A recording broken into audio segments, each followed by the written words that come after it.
Cheers. You want to do the intro? Yeah. Cheers to Hersatility. Woo! I'm so excited she's bringing this out, y'all. Okay, side note, I've been hearing about this freaking idea for so long. I'm just glad we're here. Okay? I'm sorry, go ahead. Intro. It no longer needs an introduction. I was gonna say, if you guys are wondering why I'm in my pajamas, it's because I have a very, very special edition of Hersatility. Today's episode is the first ever sleepover episode, sleepover edition, with my bestie, Maria Legarda. Hi. Woo!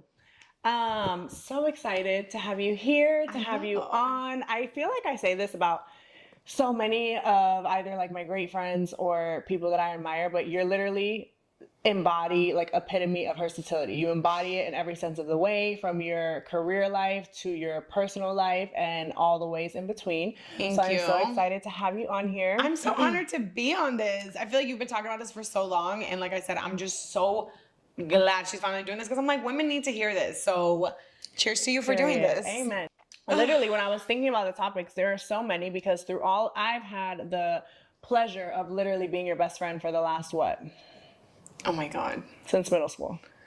Oh, well, we're only 21. And we're so old like, señoras we're only, now. No, speak for yourself. I'm 21. I don't know what she's at. I am 21. Crazy how math works, right? I am 21. So like, we've been friends for like 10 years. That's like crazy. But literally over a decade, probably nearing 2. Yeah. And I say that to say I've been able to watch you in different stages of life.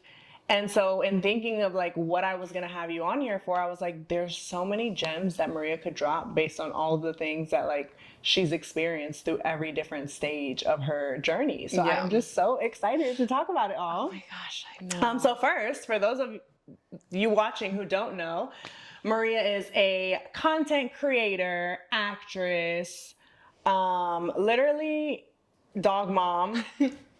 That's part of my personality now. Girlfriend, sister, best friend. What else am I missing? The newest one. Get ready for this. I'm pregnant. Just kidding. Y'all are like, why is she Drum drinking? roll.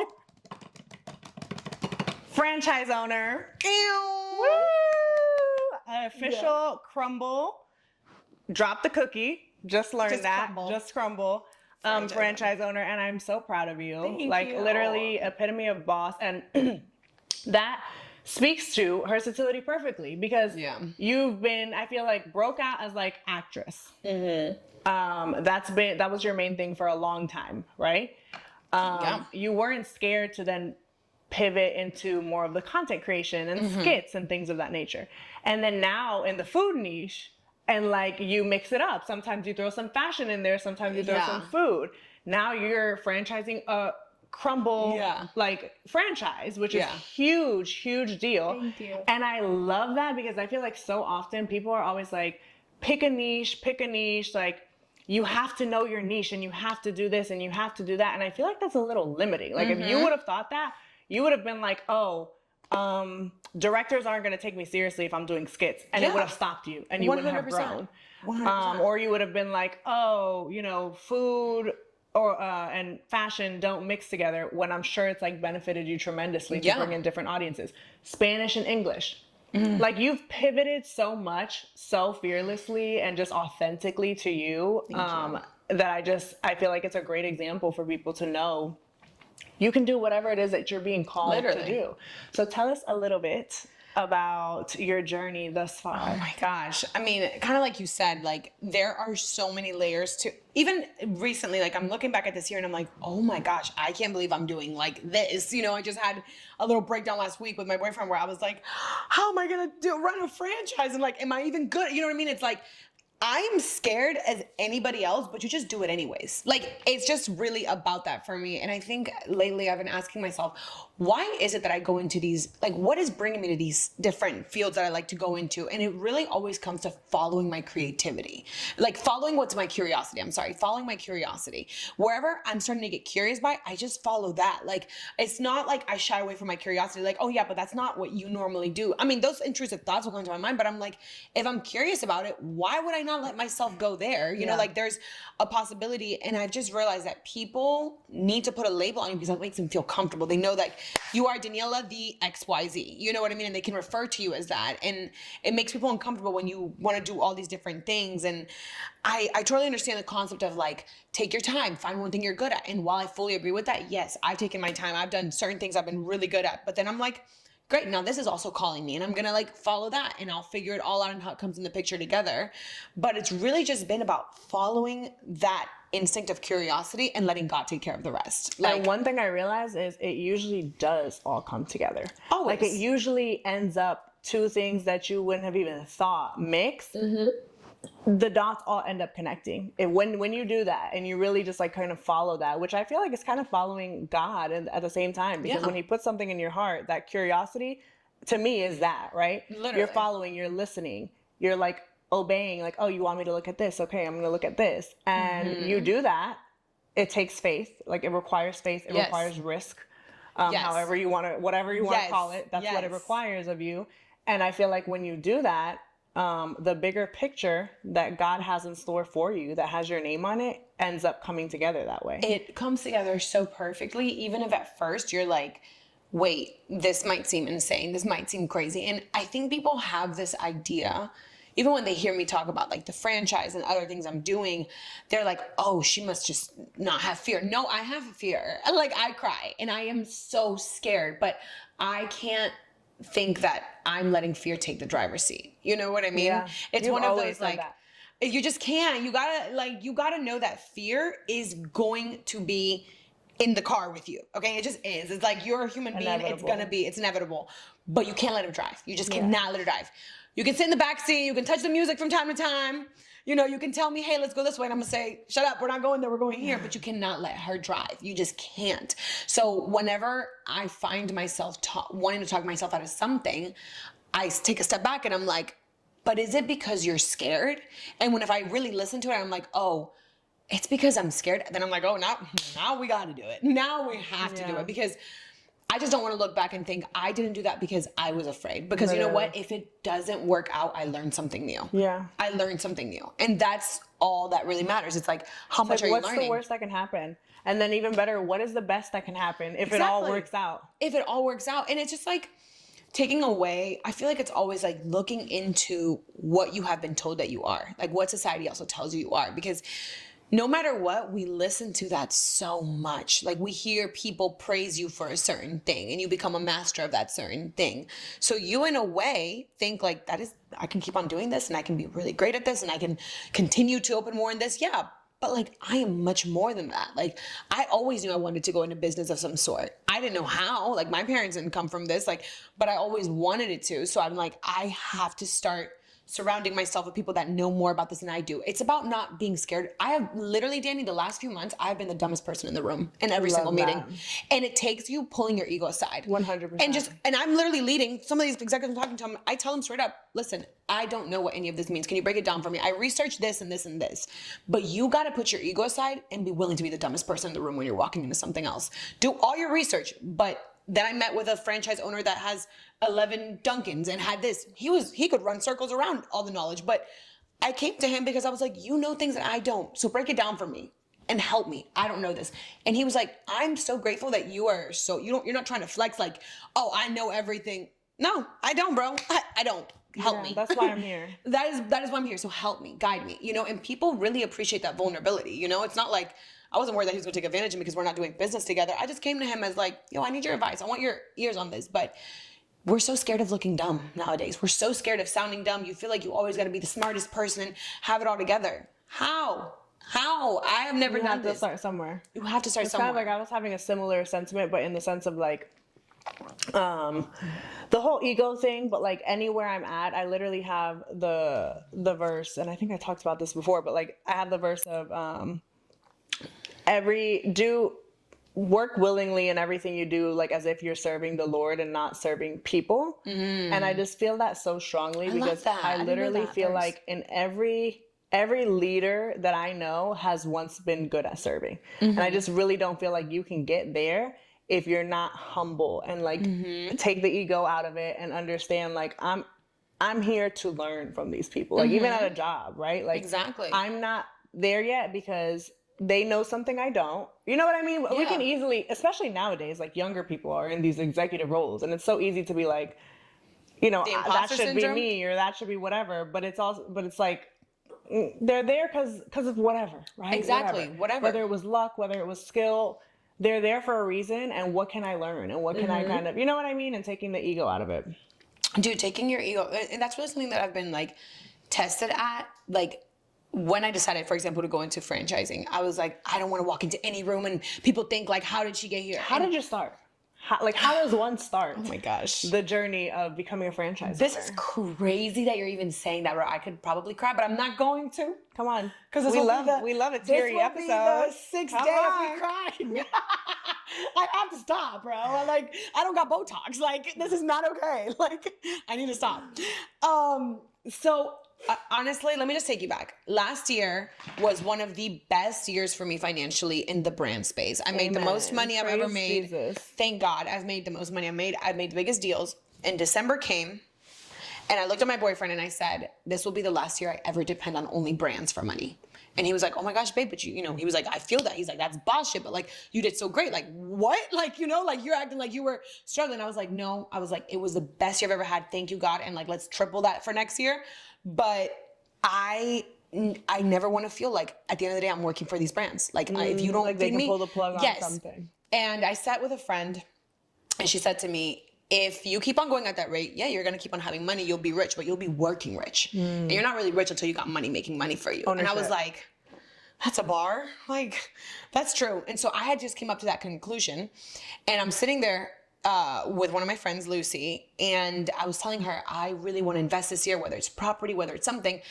Mind you, this is how much I didn't know about this. And she goes, did you know that like people buy franchises and they make a lot of money? Like it's much more than even if you buy real estate, the money. And she starts breaking it down for me because she hosts these events with like millionaires. And I was like, no, I mean, I never even thought, like, to be really honest with you guys, I never thought I could own a franchise. Like it just seemed like something that you have to be a multi-millionaire for, you know? And when she told me that, I was like, oh, really? And she started just breaking it down to me. And she was like, matter of fact, I have a friend who's going to go in on a Crumbl. You should do it with him.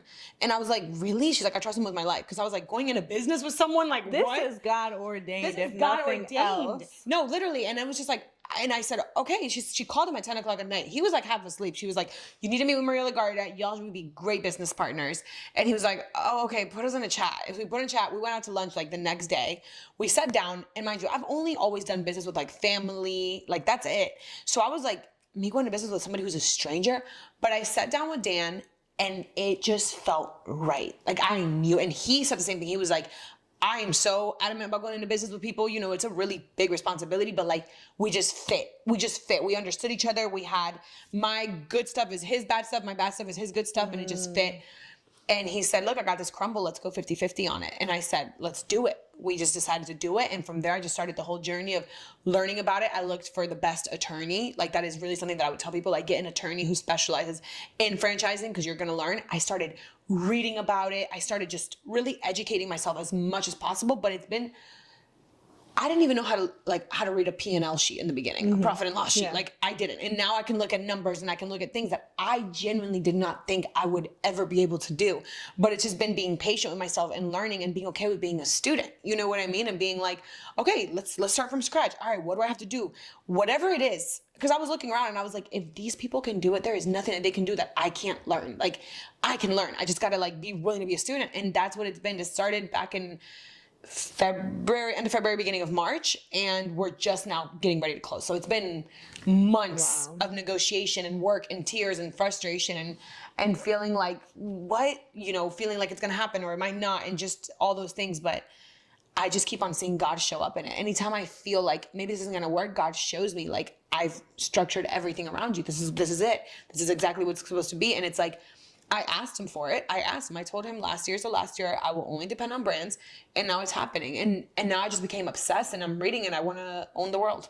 Period. That's it. Like, I was like, why not me? Even hearing you talk like this, it's like a whole new Mari. Like, in your creativity, like, you're always in your bag. Yeah. But, like, this is a whole new version of you, like, business, numbers. You're talking about P&Ls. Like, and I love that. It's like elevation. No, literally. Firsthand. When they first were like, can I get your P&L? I was like, what is a P&L?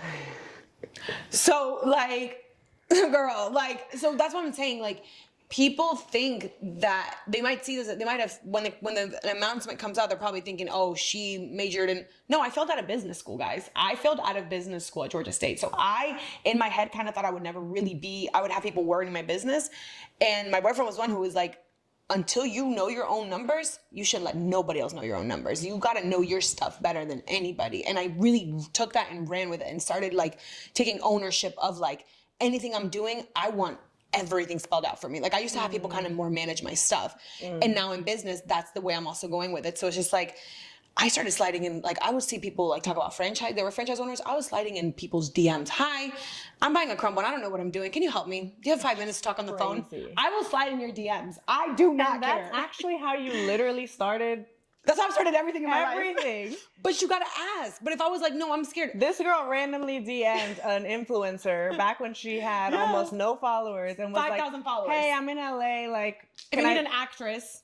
And that's how her skits took off. Literally, because she wasn't afraid. She took her ego out of the outcome and took a risk of looking to what's stupid. What's the worst that could happen? What's the worst that can happen? What's the worst that can happen? And if somebody, and like there were people that opened my DMs and didn't reply, okay, cool, bro. Right. That's on you. You're still going to see me on that's this. That's fine. You'll see me on I'll send you the press release. Yeah, right. For my Crumbl. But it's like you just can't be scared. And like the people that have replied have answered. And somehow I got to somebody who owned 11 Crumbls and was able to break everything down for me recently. Like this just happened after I've been like learning so much. But it's like, if you don't ask or you're not scared, because what you have to understand is people are scared to ask because they feel like, well, I'm taking, or no, well, you have something to give. You know what I mean? Like you use whatever you have to give to be like, hey, I'd love to hop on a call. Like, you know, like go to with direct answers of what you want. What are you looking for? I need this and this and this. If they start reciprocating back, hey, based on my social media, what can I help you with? Like, what can I be able to do you? Do you need help with social media stuff? I'd love to hop on a call with you. Or like any service that you can do so people don't just feel like you're just taking and taking and taking. You know what I mean? You find everybody needs something. Everybody needs some kind of help. You know what I mean? So how did you, like in this situation specifically, you're talking to these franchise owners, whether it's Crumbl or who knows what, you're reaching out to these people that are, you know, seemingly probably successful, being that they own multiple franchises. How did you look at that? Because I really like what you just said. Like, you also have something to give. And that's just reminding you. Everybody has something to give. You're still valuable. Because I'm myself and someone you know, I hate bothering people. I have such an amazing network of people. And there might as well not have them. Because I hate bothering people or feeling like I'm bothering people. So when you were doing this, I really like that you said that. But what was your approach? And like, I'm not just bothering you. Exactly. My first approach was, hey, so-and-so, I came across your video where you said this and this. I am currently in the process of purchasing, you know, this business, and I need help with, I just wanted to ask you a quick question about this, this, and this. If you reply, I'd greatly appreciate it, you know, either way, you know, whatever, God bless, however you want to say it, right? Then they would reply to me, hey Maria, actually, you know, he gave me the answers to what I needed and asked me some questions. And then I started just saying, hey, you know, I started answering his questions of like what I had. And I said, if you have a second, like I would love to talk, whether it's a phone or I can go to your business. Also, since I do social media, I'm super happy to advise or help you in any way that you might need help, like whether you want to do a creative call, however I can be of service to you as well. I put my services out there. So whatever service you have, and somebody like you, for example, you have a great network, you have great connections, you look at whatever that person is doing and you think, what could they possibly need? Maybe they need PR. Maybe they need this. Hey, I'd love to connect you to so-and-so. And you put that at the forefront so people don't feel like you're just like, because like, what is he to me? I'm nobody to him. He doesn't have to reply. And nobody is entitled to reply to me. And I don't take it personal because I'm like, it is not, some people won't reply and that's cool. But I'm going to put it out there also. Hey, I have these services. What can you take from me? I'd gladly, willingly give you this. So use whatever it is that you have. You know what I mean? For example, if you don't have a large social media following like me, or you don't have this, and you want someone's help like that in something of franchise, hey, you know, if you need help in your store a few days for your advice, I'd love to come in and help whatever that person might need. Like, we all have something we can offer. we all have something we can offer. It doesn't have to be money, and it doesn't have to be that, like, your essence, your energy, and what you're willing to help people with. Or just straight up ask them. Like, I'll start to people like, is there anything I can help you with? Yeah. Anything Which that I you're love, struggling that alone. with. I love, yeah. People are like, actually, and then you might know something that you might not see. Like, actually, I've been really needing this or thinking this or da-da-da. It's like, you just aren't going to know if you don't say it, you know? So just putting yourself out there. And I think that also is a great example of how, like, when you're really following God's plan, it's like everything is going to fall into place, but you have to be resilient. So like, you didn't let the first few people that ignored your message or left you on red stop you from continuing. And then you finally found someone, who knows how many people after, that that owns 11 franchises and laid it all out for you just out 100%. Of kindness. You know what I mean? Before 100%. Knowing what you have to offer. And I feel like there's also been a lot of hard parts in this journey, because you told me. Yes. Like, hard parts that I'm sure you wanted to give up, or that you said, like, I don't know if I'm meant to do this. But it's kind of like, God will always equip you for whatever he's put right in front of you. And just whatever mountain, like, he's placed right in front of you right there, he's got the hiking boots, the ropes, everything you need. He's given to you. Yes, I totally agree to that, but you have to be willing to open that bag and run out the bag and upside down the bag. Yeah, and like put the bag upside down and look and make sure, you know what I mean? Because then I'm a really firm believer that, and, you know, I've told you this a million times, like, sometimes I really believe people wait so much on, like, well, if God shows me, I'm going to do it. Like, God doesn't move until you do. And I live by that. I think God loves to see us I think he loves to look back and be like, let me see if I can trust her, because she's heard me. Let me see if I can trust her. And when you move, he's like, I'll expedite this, but you got to move. You got to do the first step. You got to make the first move. I can't be the one always making the first move. And it's like, sometimes we're so scared because we're like, is he telling me to go this way or this way? I don't know. But it's like, you're not going to find out unless you pick one of the ways. If you pick the wrong way, what's the worst that can happen? You now know that's the wrong way. Now, guess what? You know the right way. That's it. And you shift and I'm gears. learning. And it's like, your curiosity is God. Yeah. That's it. So follow that. Follow that curiosity. That is the answer. Your intuition. That's how he guides you. I believe in that. 100%. That's 100% what it is. And it's like, you just can't. There's been so many times even throughout this deal structure where I thought I wasn't going to go through, or thought about, oh my God, maybe it's just not going to happen. But like, you got to flip things on its head and be like, okay, great, let's go. You know, and it works out. If he wants to work out, it's going to work out, and nobody's going to stop that from you. Amen. And this is one of the many, I feel like, journeys where you've not only shown your work ethic, but also your faith. I remember, I think we were in college, and I was literally, when I was thinking about our conversation that we were going to have tonight, I was thinking, I don't remember the full details, and I'm hoping you will, but there was a moment where we were serving at a restaurant. Katana. Yes. And I think you quit. Yes. And you called me in the parking lot crying. Yeah. And okay, oftentimes in life, like, we're like, oh, I wonder where we're going to be in X amount of years. I remember in that moment being like, just wait till we look back on this. And it hit me today when I was like, wait, this is crazy. We're about to talk about her. First of all, your success in social media, your success on film and TV, and your success in now becoming a franchise owner. But like, this is the first time I really remember and recall a moment where I was like, just wait, you know, X amount of years from now. Yeah. You literally had called me. You had just quit your job. Do you remember? Yes, I remember it like it was yesterday now. I quit my job because I auditioned for a series. I auditioned for an episode. And I remember auditioning and having a really great audition, and then I didn't get the part. And I remember thinking and feeling like, I shouldn't be here anymore. God, like, I don't know how you're going to figure it out, but I shouldn't be doing this anymore. I got to figure it out, but it just can't be it. But I got scared. I was like, but what am I going to do? Like, this is my source of income. I haven't made it yet. That's what it was. Exactly. And then a producer walks in. I have no idea. I don't know. A guy walks in. He sits down on my table. He's having a meeting. This is before you quit. This is before I quit. This is why I quit.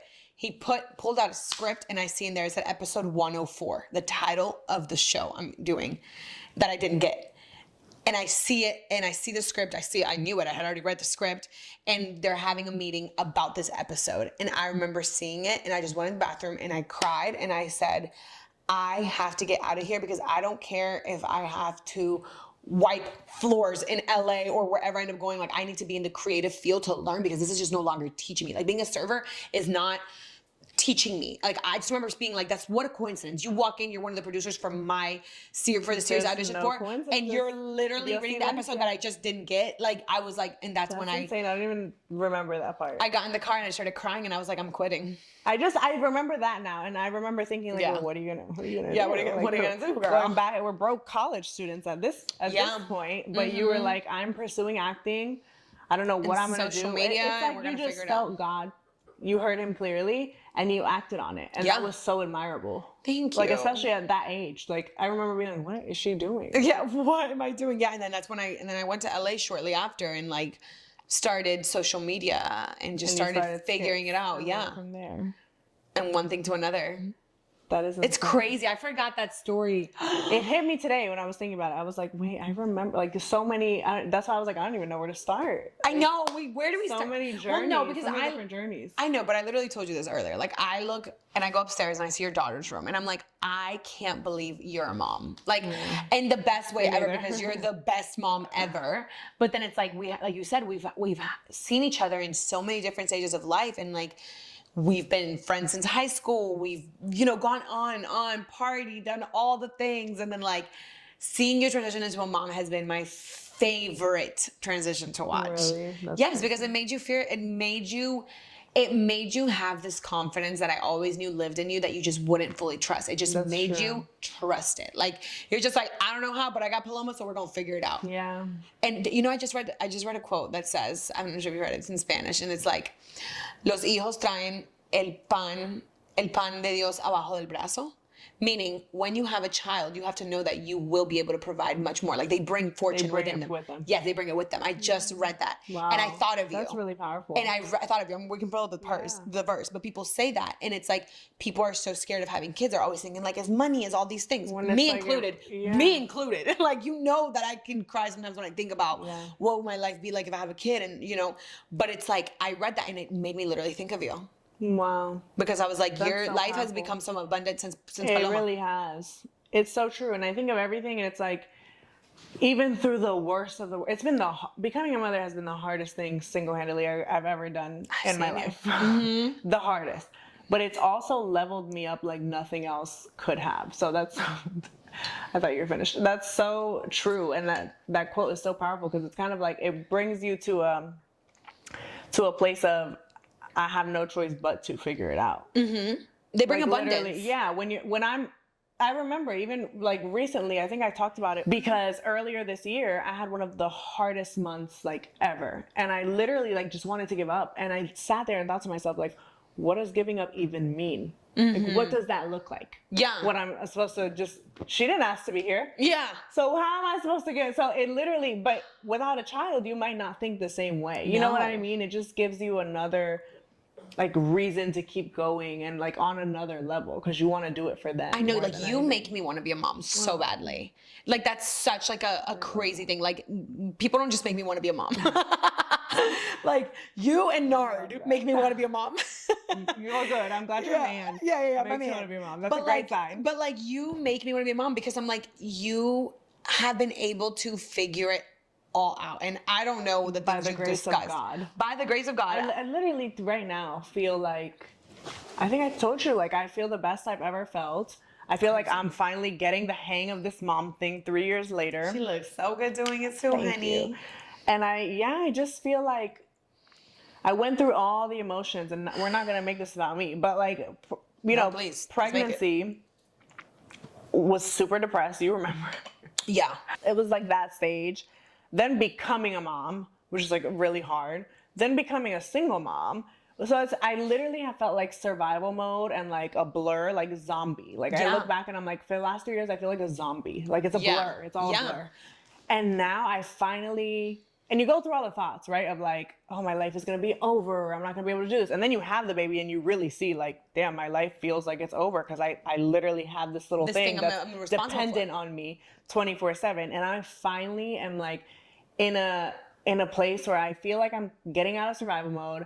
I literally just had like the funnest weekend with Paloma. She's like my little best friend. She has like, so much I can do stuff with her, and like, you know what I mean? Yeah. I just feel like I'm in such a good place, and it's all about like the same thing we just talked about with your business journey. Like, but I feel like Paloma just made you a delusional optimist. Because I remember when you lost your job, which I'm a delusional optimist. I say that with all the love in the world. I am a delusional optimist, you guys. Yeah. It is my superpower. And I hear that, and to me, like, that's like, because I was saying like a delulu all the time, and it's like faith. You have to be a delusional optimist. Like, would you rather be a pessimist, like a delusional pessimist? Like, I know some of those. That? Yeah, I do too. It's like I am a delusional optimist, and I think that's a really big part of my success. Like, people always ask me, and I'm like, because I, in my heart, believe it. Even when I can be crying on the floor and having an attack, but I'm like, but we're going, like, this, there's got to be something better. There has to be better. Because, like, if you believe in God, if you truly believe in God, then you can't think that everything is happening to you. You just can't. That, you know, I think like, I've said that before contradicts itself. That my life drastically changed when I literally, as cliche as it sounds, shifted my perspective to everything is happening for me. Exactly. But I feel like Paloma really made you into a delusional optimist. I remember when you called me earlier and this year and was like, I lost my job. And I'm okay. And I was like, I was happy. And mind you, I literally, like, Danny in the past, like, you just used to freak out a lot more.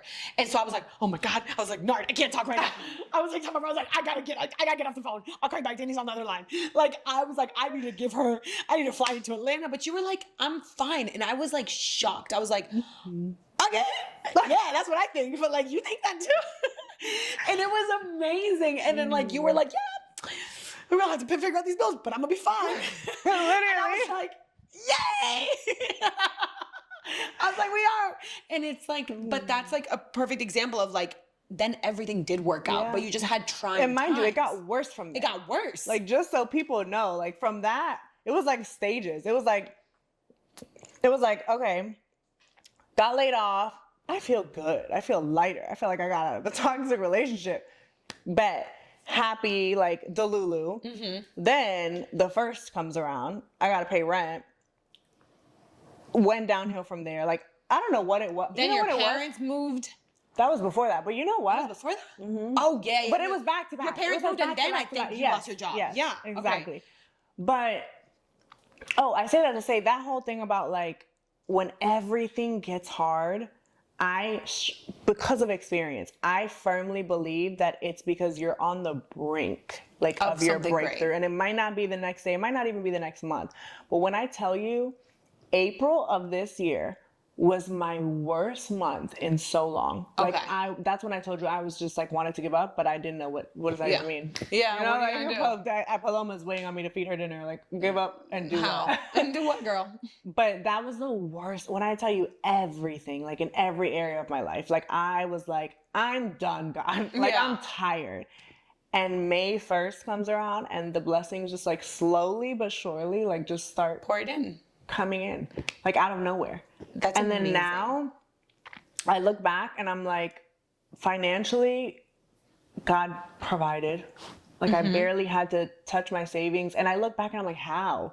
You know, like, I didn't have income for... Because it's your mind. Like, our human mind is so... We're like an ant. Literally, like, it's so small compared to what God really can do. Like, I often feel like God is just sitting there like, here she go again, thinking this little picture. Like, our mind, no matter what you think, Danny, like, I was literally just telling my sister this, like, I can't believe the life I'm living now because you know, when I lost Fab, I never thought I would be happy again. For those of you who might not know, I lost my brother in 2019, and that was the hardest thing I've ever experienced. That's another memory, not to cut you off, I firmly remember, is you had just gotten one of your first, was it a series regular role on a Will Packer production.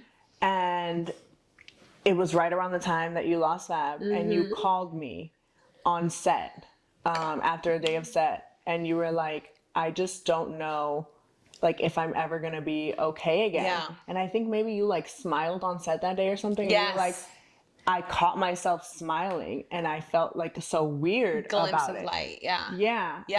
But I remember, like, literally, that was another moment where I just remember you, clear as day, being like, I don't see myself like smiling or like laughing at something again. And I really did. I really thought to myself, maybe I have to come to terms that I might be miserable the rest of my life, and that's just the life that I'm destined to live. And that is like such a deep, and like I think back of that thought and I get sad, like I want to cry thinking about that because I'm like, damn, to think that like maybe I'm just meant to live a miserable life, and that's just and my I feel like cards. that's probably so relatable to people who've experienced grief on that level. Yeah, because you're just like, yeah, like this is how I'm supposed to live. Like I'll never be happy again. And then to that moment that you're talking about, it had been over a month. It had been a few months. And then I was getting off a long 12-hour day work set, and an actor was just, we were leaving, eating food, and he said a joke. And I remember, I'll never forget this. He said a joke, and I remember like going, that's so funny. And then I literally remember like stopping and being like, and like thinking to myself, like, I just laughed. Oh my God, I laughed. And like, then I kept on laughing from like the joke. He just kept on going. And I was like, holy, like, Danny, I didn't remember what it felt like to laugh. Like, this is why when people see me now, I'm like, do not be, like, don't think that this shit is all just the glitz and the glam and like the come up and the winning, because like, girl, there was a time where I did not think I was going to smile again. And I had accepted that for myself because I was so lost.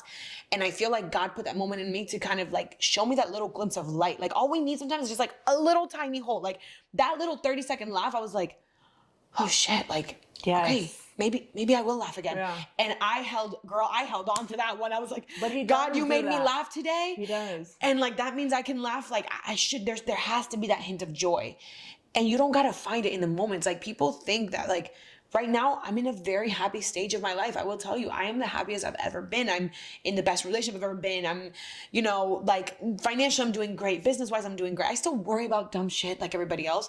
I could be skinnier. My waist could be better. I ain't gonna lie to you. But that also comes with just being happy. You know, it is what it is. But what I'm saying is like, people think that it's just this, but like there were long nights and months where I just didn't think I was gonna be good again. Yeah. And like, all you gotta know is if you get a little glimpse of that hope, girl, grab that and run with it. And remember, and I would go back to that memory. When I couldn't laugh, I'd be like, well, I laughed a month ago. So I'm gonna laugh again this month. I laughed at a joke. Let me call that man. I laughed. Co-star. I laughed, so I'm gonna laugh again. And that's all you need sometimes, just that maybe it's not somebody that makes you laugh. Maybe it's a little episode of something. To my point, like in May when it was like, oh, a contract role. Like, okay, a check. It was like that. It was like, okay, this is not a salary yet. This is not stability yet, but he just brought me something to help go towards my rent. Yeah. Like stuff like that. And how did you get like, that? Hope. So you're not about to make this about me. No, but I actually want to know. Like, have you talked about this? No. How did you get that? Yeah, exactly. We need Maria to come interview me for us. She don't be saying all the interesting stuff about her. Okay, how did you get that? There was an agency I had always wanted to work for. I had literally been following up with this man for like months. Mm-hmm. Finally, he was just busy. We had a great conversation, but he was just, just busy running an agency. And then he finally put me on with his team, like some of his leadership people. And I had an interview top of the year. But how did you get to that man? Like, who is this man? This man I met through a mutual friend. So I was at dinner with a friend of mine, and I was telling her, like, hey, she's really well connected. Actually, shout out to Neelam. She's really well connected. And I was like, hey, I'm like looking for new stuff. Like, I'm really unhappy where I'm at, and I just kind of want a new opportunity. Okay, let me stop you right there. That's how I was able to get so many things in my life. You told somebody what you wanted. People are so big on like, don't tell anybody, like don't tell people what you're going through. I'm not trying to interrupt your story, but this is a perfect example of like, tell people, bro, use your mouth. Like, I'm just not happy here. I want something else. If I didn't tell my friend Lucy, hey, I don't want to make money from brands anymore alone, I want to invest, she would have never brought up Dan and Crumbl. Like, how am I supposed to know what you need? How am I supposed to know what you need? Like, I know there's like this whole idea of like, I don't talk about what I want because people might, send me bad energy. First of all, I got God, and I rebuke all How of that. about we believe that our energy is so strong that no matter what 300 people throw at you, it ain't gonna shake you. No, like, I don't believe in the mal de ojo. I don't either. Like, how do you say that in English? Yeah, like people just being able, I'm like, that's me giving someone the evil else eye. I feel like you like, I don't like the whole evil eye thing. I feel like people that feed, and I mean, to each their own, but like, you feed into that. Yeah, you feed into it. It's like, then what is God doing? Right. Like, what's he there for? That person's not stopping you. Anyway, sorry, go ahead. So I told Neelam. She connected you to him. Yeah, she connected me to him. I had I had a call with him. It went great. I just, when people are busy, I just had to like follow up. And that was another actually great example of like not letting your ego get in the way of something. Like I would follow up, hey, it's me again, just checking in, blah, blah, blah, because I understand, especially like working from some of the people I used to work for and with, just how busy people are. Like it's not personal. That's another thing, is like, you can't take things personal, especially in this like industry. So I would followed up a few times. And then at the top of the month, he connected me with his team. I had an interview. It went well. I told them I'm open to full-time or contracting. They said, okay, around April, we'll have a better idea of like what we need. I said, okay. I sent them a thank you email, and that was that. April, I'm having the worst month of my life, literally worst. And I literally think it might have been May 1st. They're like, hey, are you still open for contract work? And can you get on this project? It literally starts like now. And you had already showed them like your work? Like you had already done like freelance for them? No, never. Okay, got you. They literally just called me from the interview. But you were at the top of their mind. Yeah. Because you had been on them. Yeah. And we're like, are you still open to contract work? I got on a project. I did a second project. So I got on a project, 30 days into that, they gave me a second project. 30 days into that, they offered me full-time. Oh my gosh. And I'm manifesting this now. Danny's going to own, like, she's going to, like, take over the Latin department there. Amen. I told you that since you got it. I was like, you're going to, multicultural, everything. I told you that. But yeah, no, so... You, I feel like, are also a firm believer, because I've heard you say multiple times in our conversations. I even just watched a podcast you were on, and you literally said, for your legacy, you want to show people that we can do it all. Yes. And I want you to expand on that a little, because I feel like that is a very prevalent thing right now, right? Like, can women do it all? And then I also sit back and think to myself, like, should we have to do it all? You know, yes, I feel like we've proven we can, because now we have the rights to work. Yeah. Now we have the rights to have a voice, and so on and so forth. But it's like, okay, but we're also still expected to be the homemaker. Oh, yes. And to cook and clean. Yes. And the pressure we put on ourselves for that too. Yeah, especially even when your partner doesn't. Yes. It's crazy. So it's kind of just like, I think it's really empowering. We've come into an era of like, damn, we really can do it all. Especially me. I had last week, for example, longest, busiest, craziest work day. And then I picked up Paloma, was still like working, then had to finally stop work and be like, I have to, give her a bath, feed her, all these things. So I was like, I really do feel like a superwoman. You are. And it's like bittersweet, because I'm like, I really do feel like a superwoman and unstoppable, and like I can do anything. But also like, why do I have to do all this? Who said let's do it all? I did. And why? And you know what, to piggyback off that, because I think when I answered that in that podcast episode, while it's very truthful, I've had some time to think about it, because that was actually one of the things that I thought about after I said it. I was like, hold on. Are you retracting your statement? I'm not retracting the statement, but let me be very clear, because I think I could have been more clear. My legacy is, I want to do, I believe that we can have everything that God ordained for us to do, right?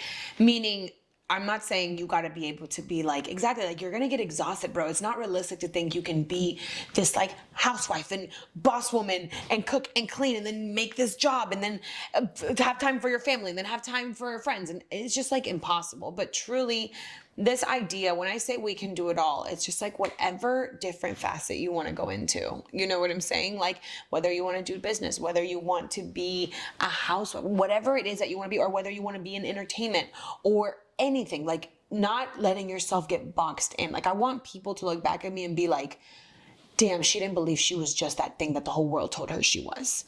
She showed that she followed her curiosity, her passions, which come from God, and they led to something else. Like I want people to be empowered by that, because I think so many times we are like boxed in by something and it stops the greater picture of what God truly has for us. So when I really think about my legacy, it's just, oh, she didn't let anybody define her other than what God put in her heart.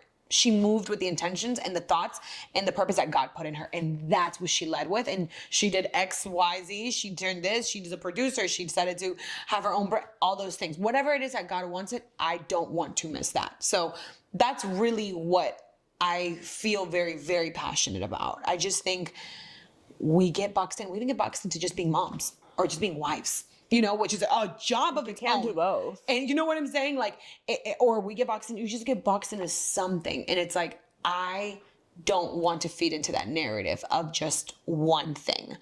I want to do every single thing that God put out. And you know what? Maybe 2-3 years from now, I will become a mother and I will want some downtime where I don't want to do anything but be at home. And that is so okay.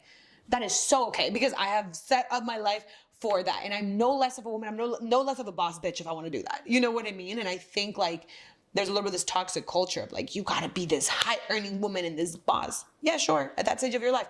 Right now, I'm on that grind mode. 2 years from now, I might be making bread with my baby. Okay. What do you want? First of all, we can wrap.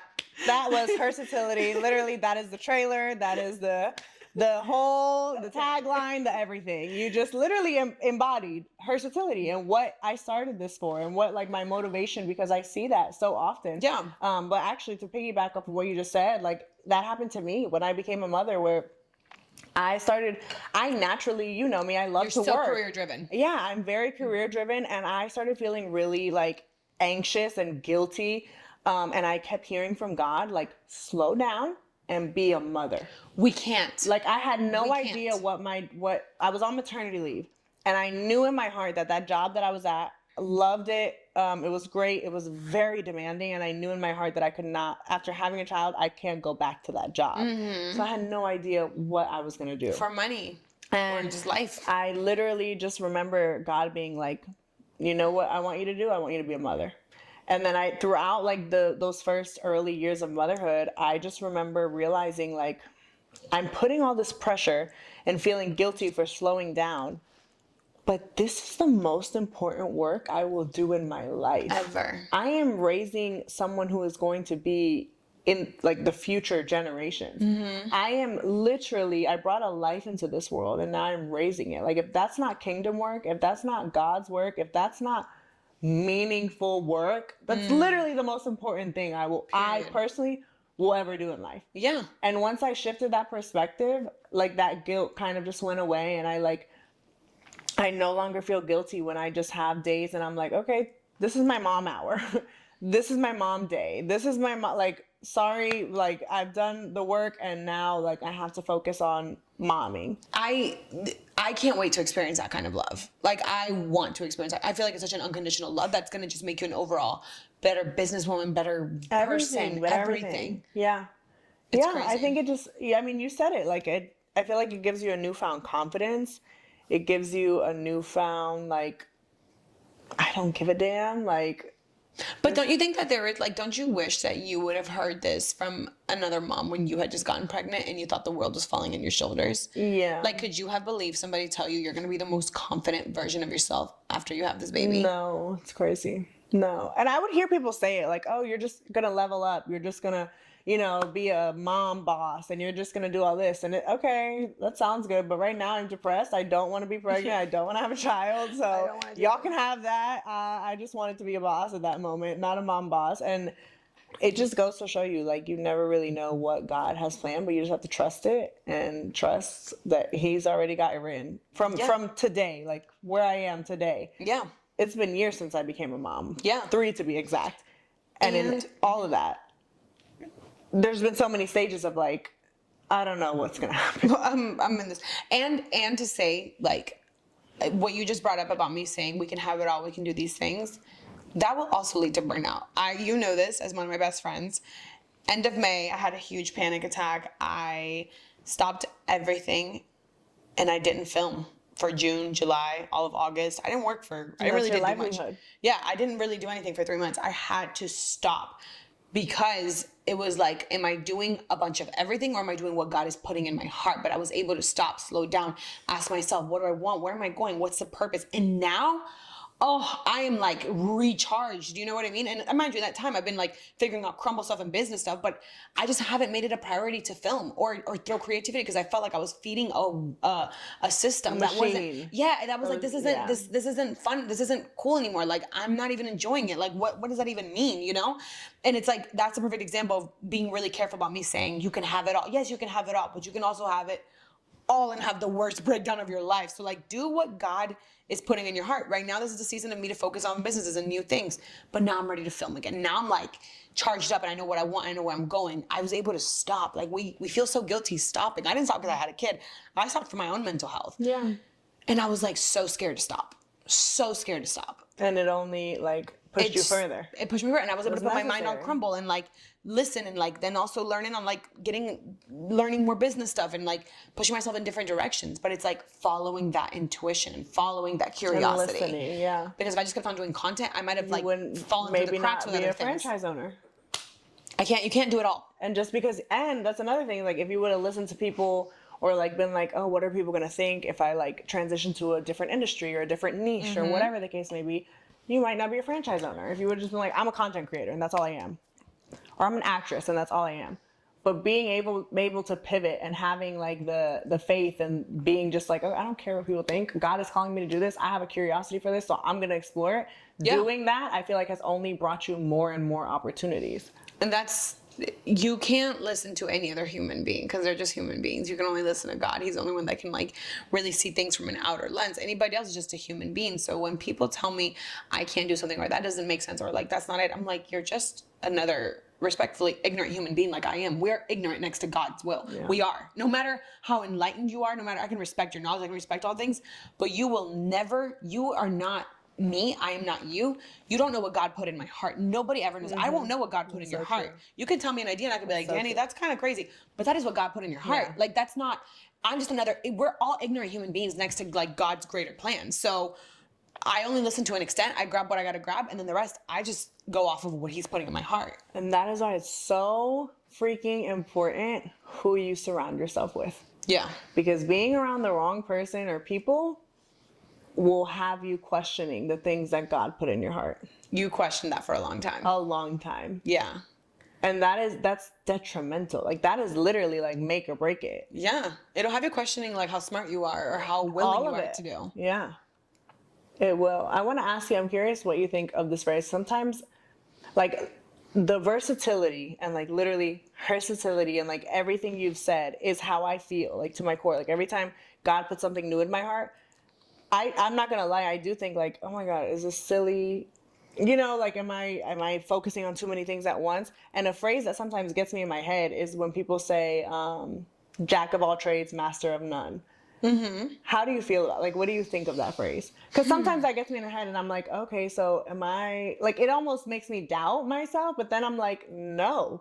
Like if God, I see it through regardless, but I'm curious. Jack of all trades, master of none.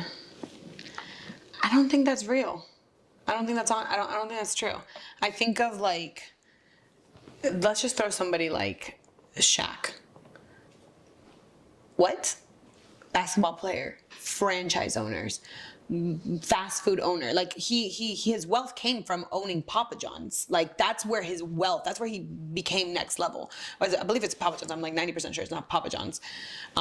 If it's not, we'll fact check and cut me out of that one. But he became a franchise owner. All kinds of things. Number one, he's a DJ. Franchise owner became also, a DJ. He owns like the trademark for Superman, the Superman logo or something crazy like that. What would you tell somebody like Shaq? So many of the greats do so many things. What I think is true is maybe you can't do it all at once. At once, yeah. So maybe That's you fair. master something. You master one when thing you're being and you called move. to pivot.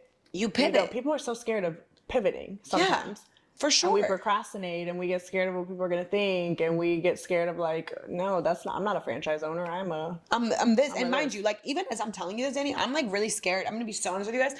I'm really scared of even calling myself a franchise owner because I'm like, I am very new to this. Like this could vary, but I'm like, you know what? Maybe this will inspire somebody looking at owning a franchise. And that's all the work I had to do. Like that to know that if I can do it, so can you. And that's what I'm like really, really like drawn by. I haven't made the biggest millions yet. You know what I mean? Are they coming? Absolutely. But it's really because I want women, specifically Latino women, to see it and say, if she can be a franchise owner, so can I. Yeah. Because when I'm looking to my left and my right, they're all white men. And that's another thing is like there are things that as women, period, then add minority women to the mix, and then add like immigrant parents.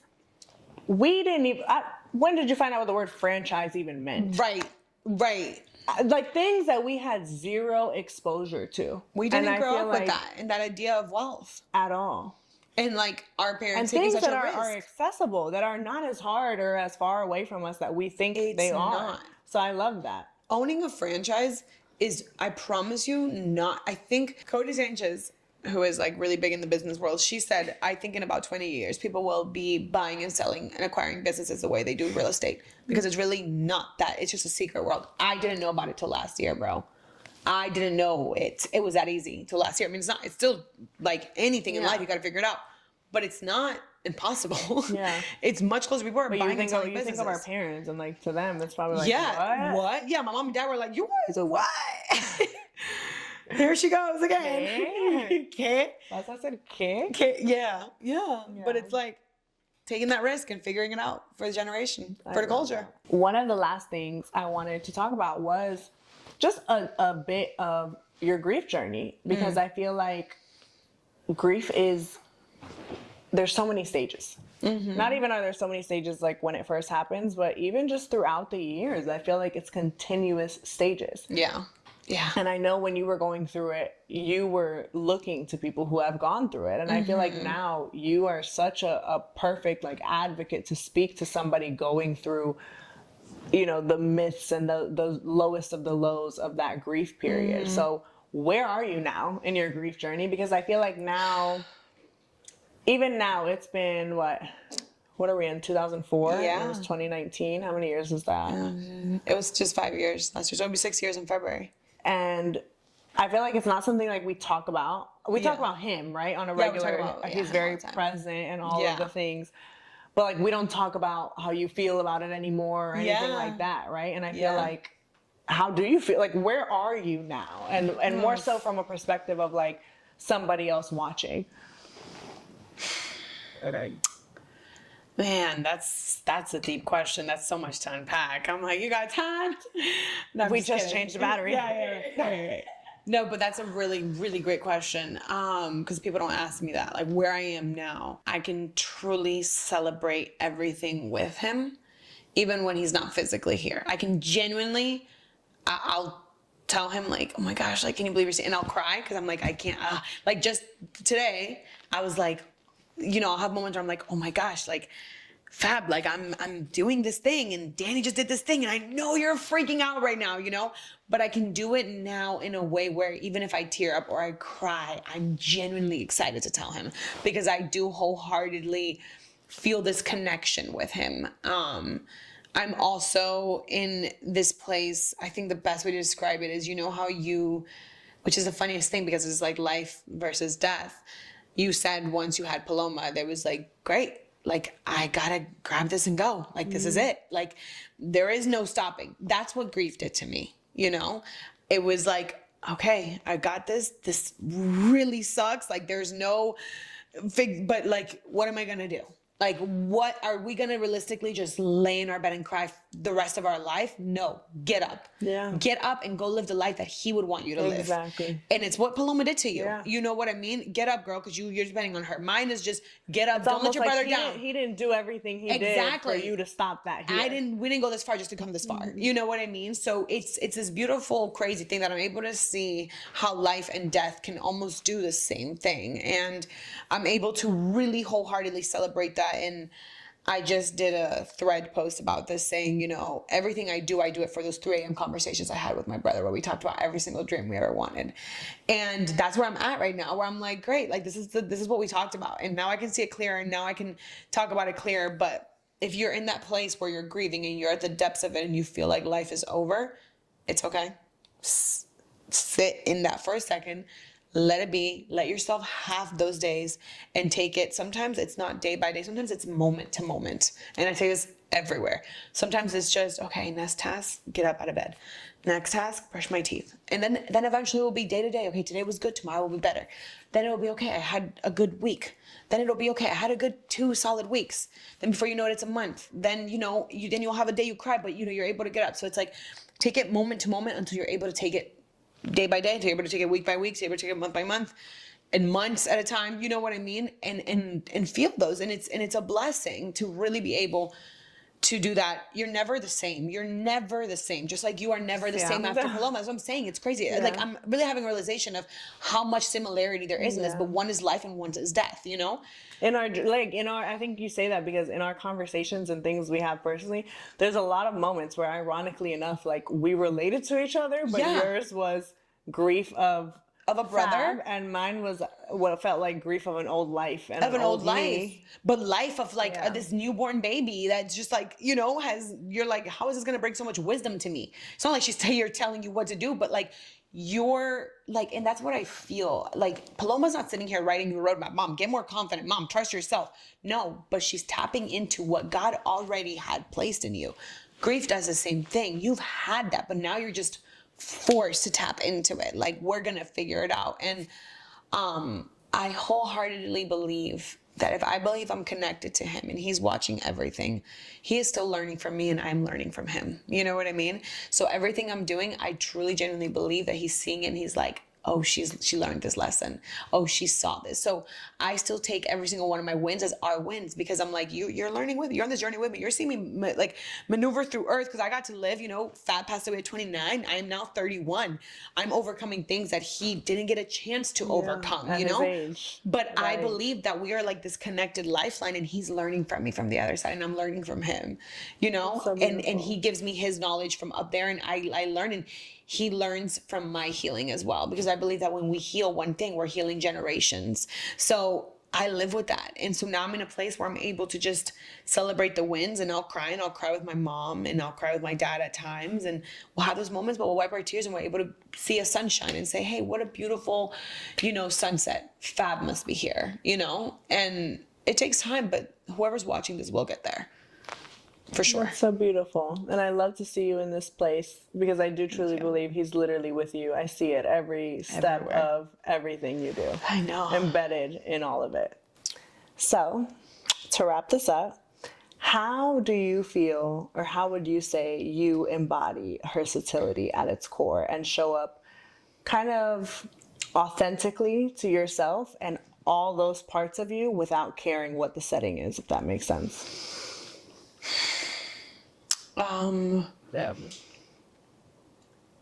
I feel like, this is really interesting. I was thinking about this the other day.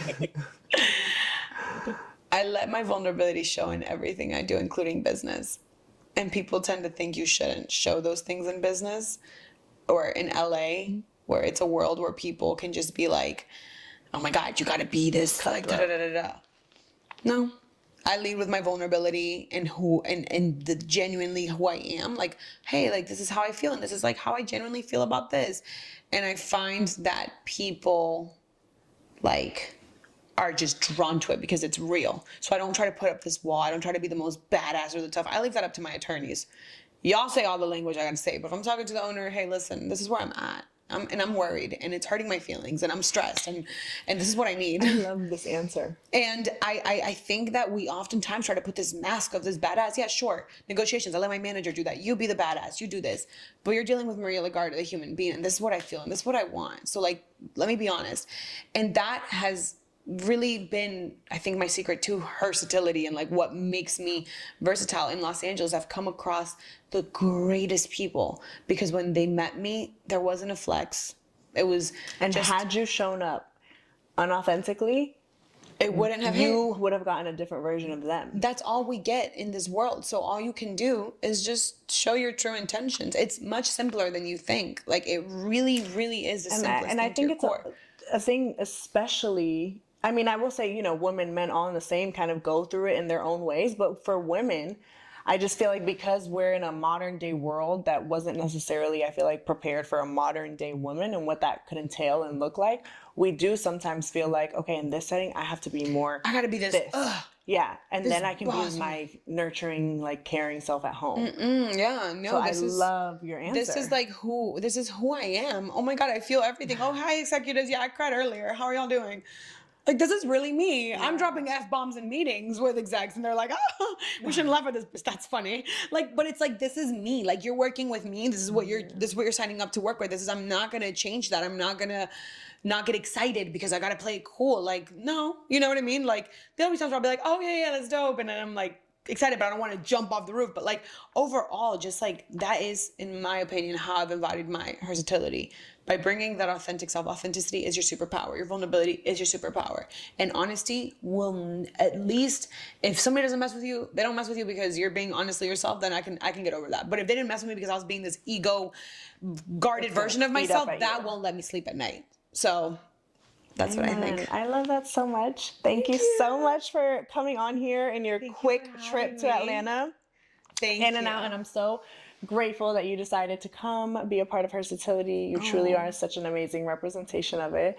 And I hope that you guys took as many gems as I did. I swear, it just gets better and better. And I just love you so much. I love you more. And cheers to Thank you. Hersatility. Cheers. And it being the #1 podcast in the world. Period. And I'm saying this Crumbl, right now. Crumbl franchise owner. Period. And owning the whole world. Salud.